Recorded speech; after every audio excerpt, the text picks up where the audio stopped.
If you have a brain like mine, then you need to hear this. You don't need any more information, okay? You have all the information you need, just do it. Here's a story from my own life. So I've wanted to start a YouTube since 15, 20 years ago, right? When YouTube first came out, I was like 7, 8 years old. It was something I always dreamed of. But my parents told me that I didn't have the personality for it, and I believed them. So what I did instead of actually starting one, I researched how to start a YouTube channel. I watched videos about starting one, how to create one. I studied how to do thumbnails. I read books about content creation and all of this stuff. And, I didn't have a TV growing up, so I only had YouTube, and I used this to learn about YouTube, but also I studied just from being on the platform for so many years. I had notes, I had frameworks, I had opinions about video editing software that I had never even used. I did everything except press record. Even with this video, I had the script ready for almost 3 weeks now, but I was waiting for when I felt in the perfect mood. I was waiting until, I didn't feel like I looked like shit to be on camera. I waited for all of these perfect scenarios, and I never actually recorded it, but I wanted to change that, so here I am today. None of that time that I spent researching and doing everything but taking action, none of that time felt wasted. It, funny enough, felt productive. It felt like I was constantly getting ready. My brain was giving me credit for work that I had yet to do. And that's the thing that I want to talk about today, because if you have ADHD like me, or you have a neurodivergent brain, this pattern is running in at least 3 areas of your life. Hint, it's the 3 that the channel is named after, and it does cost more than you think. So let me describe something, and you tell me if this sounds familiar. You want to get your finances together, right? It's December 29th, and you tell yourself that for the new year, you really want to start a budget, you really want to get your shit together with your money, and you download a budgeting app, right? You watch videos on how to budget your money, you watch videos on the 50, 30, 20 rule, look up what the 4% rule is for investing, you take all of these notes and you learn all of these things. But then, 2 hours later, you have 17 browser tabs open, a note app full of frameworks and notes, and your bank account still looks exactly the same as before you started. Here's another one, and this one hits home for me. You want to get in shape, so you research, the best 3-day full body split. You research the best upper-lower split, bro split, whatever it is that you want to use. Decide with the 3-day full body split. After that, you compare gym memberships, you spend hours optimizing your fitness schedule, you plan on your cardio, try and do all of these things, but you still don't go to the gym, at least consistently. Or, this one is also personal too. All of these are personal, hint, hint, that's why I made the channel. You want to start a creative project, a channel, a business, an entrepreneur endeavor, something like that. So you start studying how other people do it, Iman Gadzi, Alex Hormozi, all of these popular entrepreneur channels. You absorb every piece of advice that, they can give you, and you can become genuinely knowledgeable about the topic that you are interested in, but you just never actually do the damn thing. You just sit there and research and research and research, and just keep absorbing information, but you never actually do anything. I want to reassure you, and also myself, this isn't laziness. You are not lazy. It's not procrastination in the normal sense. It's something specific that brains like yours and mine do that, once you see it, you can't unsee it, which is why I uploaded this. Your brain is using information to substitute for action. And this works perfectly because the dopamine hit that you get from constantly researching is almost the same dopamine hit that you would get from actually doing whatever it is that you want to do. So let's talk about the mechanics behind this, right? So ADHD, and I'm gonna basically talk about this in every single episode, but I'm gonna assume that every person who watches this is completely new to the channel, so, big whoop. ADHD means that you start with a lower baseline of dopamine. Your brain is always running a background process on trying to fill that gap, right? So we start down here and neurotypical people start up here. Your brain doesn't care how it gets the dopamine, it just wants to be anywhere above baseline. So learning something new, buying something new, opening a new game, opening a CS2 case opening, literally anything like that gives you dopamine. They all feel the same to you in regards to your reward circuit. Your brain can't tell the difference between progress and the facade of progress. So what happens when you want to do something hard? Something with real stakes, real risk of failure, and potentially real judgment from other people. Your brain finds a loophole. It finds some sort of escape plan.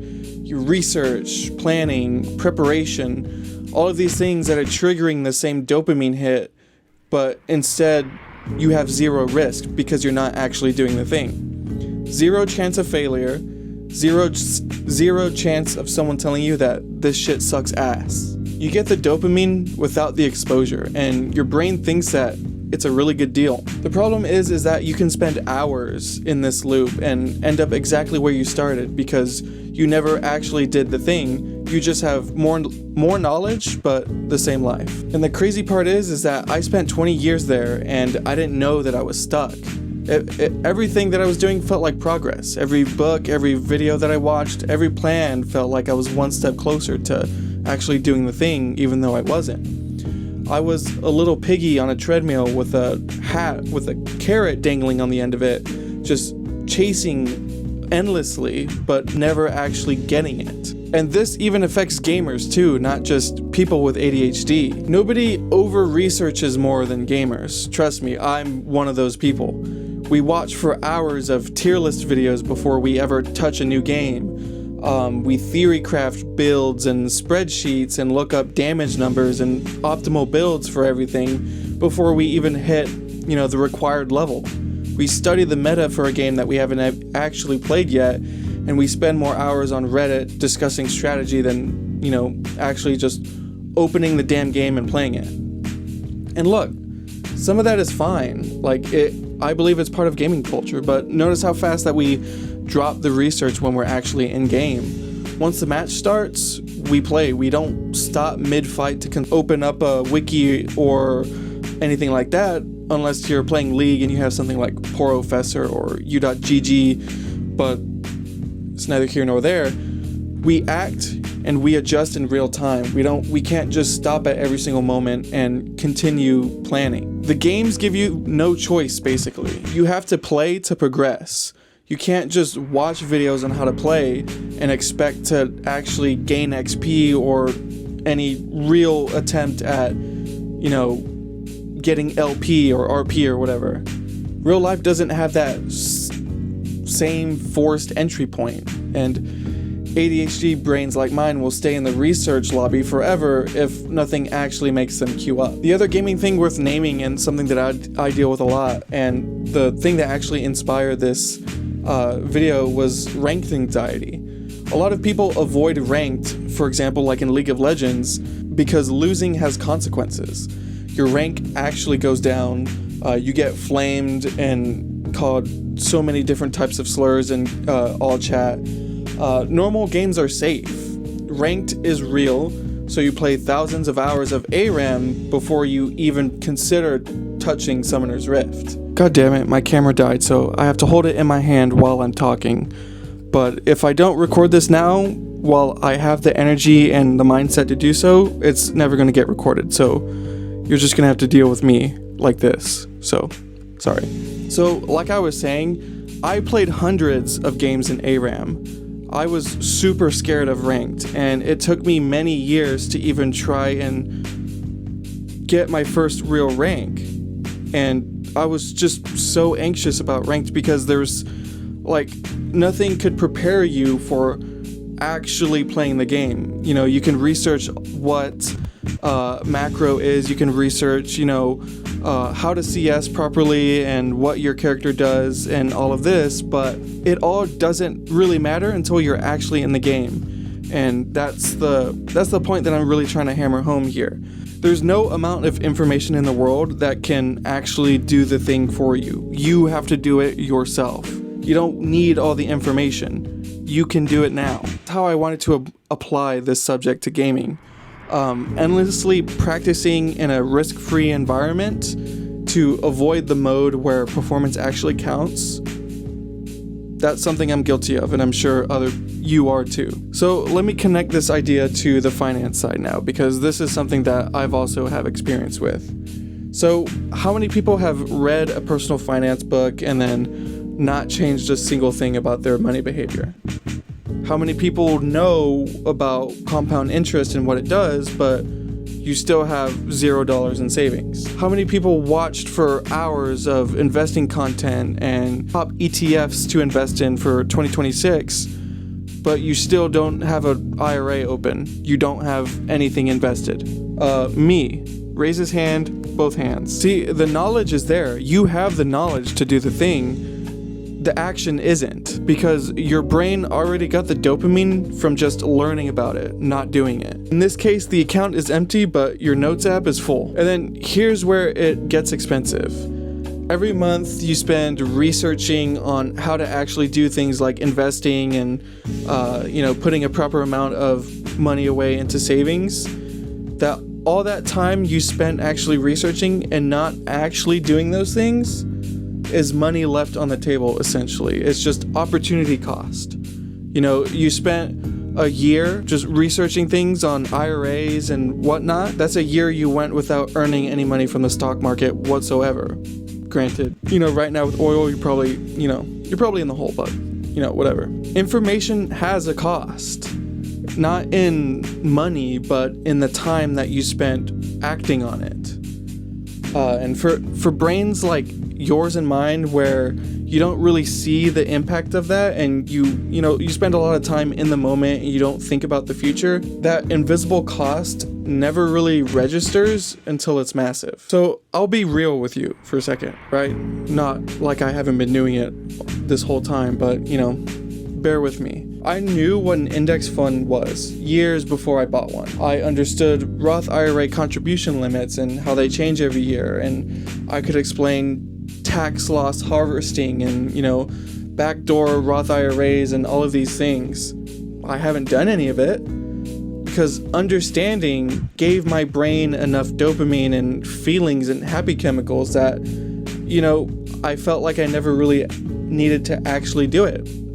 It felt like I had done it already. When push comes to shove, I have a really hard time actually setting money aside and investing and saving it and investing it, even though I know that that is what my future self would be proud of. And for us, my friends, that is the trap. Knowledge without action isn't power. It's a very convincing illusion of power. So let's call it what it is. Information addiction. Or if you want the clinical adjacent term, analysis paralysis driven by dopamine stimulation. So the loop looks like this, and I've kind of touched on it already. You have a goal, right? Goal feels scary and hard to achieve. Brain finds safer and easier version to engage with the goal, whether that's research, planning, watching other people doing it and teaching you about it. Brain gets dopamine hit. Brain says, yes, I love this. Real progress, 0, but you feel like you've made tons of it. And then you repeat that for months or even years, like I did. And the thing that makes it especially hard to break, sorry, my arm's getting tired. The thing that makes it especially hard to break is that, the research isn't useless. Some of it is genuinely valuable. You need to do some basic knowledge before you act on specific things. So your brain uses that legitimate 20% of knowledge, and you use that to justify the other 80% of avoidance research. And it's the perfect cover, essentially, to never actually do the things that you want to do. So here's the question that broke the loop for me. Not am I ready? Because the answer is always almost never. The question is, what is the minimum I need to know to take one real step towards that goal right now? Not the whole journey, just one step. The very next step and only that step. Because I could sit here all day thinking about the next 20 steps and then just never even get to that first one, right? So just the first one. For YouTube, it was, I need a phone, something to say, and somewhere to put it. And that was it. Not a production setup, not a strategy, not a content calendar. I didn't need any of that. I made all of it for an old YouTube channel. Guess what? I'm locked out of the old YouTube channel and, it doesn't really fit my goals anymore. So all of that time, kaput. For money, it's open the account first and then optimize it later, right? You can fund it with anything, $5, $10, $50, whatever you want. It really doesn't matter. The optimization can happen after there's something to optimize. So remember this, action first, refinement after, because your brain will tell you that it needs to be completely right or perfect before you start. Trust me, I am a huge perfectionist, and even though it doesn't seem like it because it's been, I guess by the time this gets uploaded, it's going to be over a month since my last upload. I'm a huge perfectionist, and it has inhibited my creative ability 1,000-fold. Now I want to talk about what actually breaks the cycle, and I want to be extremely, extremely transparent that these are all things that I am still personally working on. It's like a coach don't play scenario, right? I have all the information I need, and yet the action part is still something that I struggle with. And, I can't just do that overnight, but, even recording this right now is one step to help me break the cycle myself. So, this is something that I'm still struggling with. I don't have this figured out. I don't not struggle with this anymore.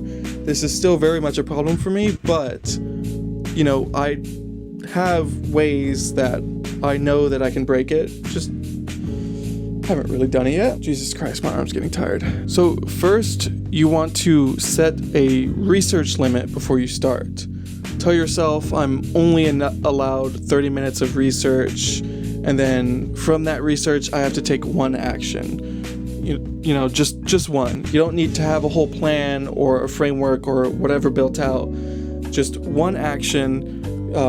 Send one email, open one Roth IRA account, just press record once, just one singular thing, right? And that's what I'm doing here. Second is to make that action stupidly small, like stupidly fucking small. The reason that ADHD brains like mine stay in research mode all this time is that, the action feels too big. And this information is supposed to help feel like you're breaking it down when you really aren't, because you never actually took that step. So you want to shrink that action until it's almost embarrassingly small. So start saving, for example, is way too vague and way too big. Transfer $20 or open an account or something like that. Those are bite-sized, manageable steps that you can take, which will make it easier to start that first action, and then you build your momentum from there. The third thing is to recognize the research for what it is. The next time you find yourself deep down a YouTube rabbit hole about finance or something that you want to do, pause and ask if you're learning or you're avoiding. For me, personally, most of the time it's avoiding. And, there's no judgment in that question, just purely awareness. The fourth step is to use social accountability to force the cue in your brain and in your head. Tell someone your next step and, set a date for it. Not a goal, just a step. For me, it was I'm posting the first video Saturday. That didn't happen, but I told someone, and it gave me the pressure that I needed to think about it more. Tell someone I'm opening that Roth IRA account by Friday. Tell somebody that you plan on actually going to the gym, stepping foot inside of a gym. You don't have to work out or do cardio or anything, but just step inside the gym and familiarize yourself, and just familiarize yourself with the environment. And, that could be your first step. External deadlines do what ADHD brains can't do internally. And they basically give you that pressure and make the future feel real. And the fifth thing and final thing, and this one is, sorry, my arm is getting so tired. This is one that nobody says, is that you should forgive yourself. Forgive yourself for the years that you spent in research mode. Forgive yourself for all that time that you spent in opportunity cost, that instead of actually doing that thing that you really wanted to do, you just spent all that time thinking about it. All that time researching about it, thinking about it, but never actually doing that thing. I've shamed myself a lot for that, but that time wasn't wasted.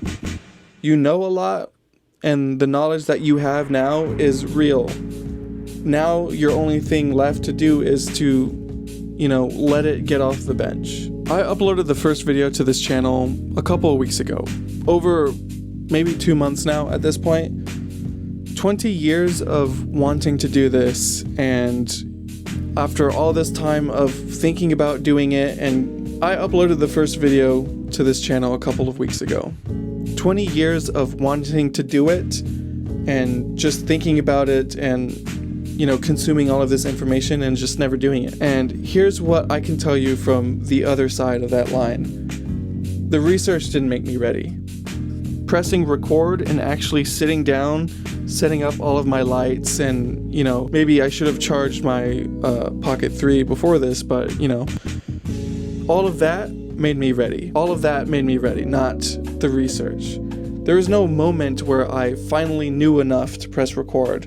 There was just a day where, like today, where I decided that not doing was costing more than the risk of doing badly.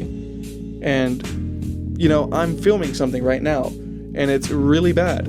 I'm holding my camera up with my arm because I can't stand this camera up and charge it at the same time because I forgot to charge it and I didn't prepare. But this was the one time that I felt ready to do it, and here I am. I'd rather it be done badly than not done at all. And that's been the story of my life. Your brain has been lying to you. The research is not the work. The research is the waiting room before you get into the work. You can sit here and wait in that waiting room for such a long time, staying comfortable, collecting all this information, and never taking any risks, but then you never actually feel quite ready enough to go in. You're ready enough right now. Whatever that thing is, the account, your finances, the application, the first draft, the first session, your first YouTube video, your first workout, whatever it is, you don't need any more information. You just need to do the thing that comes up after that information.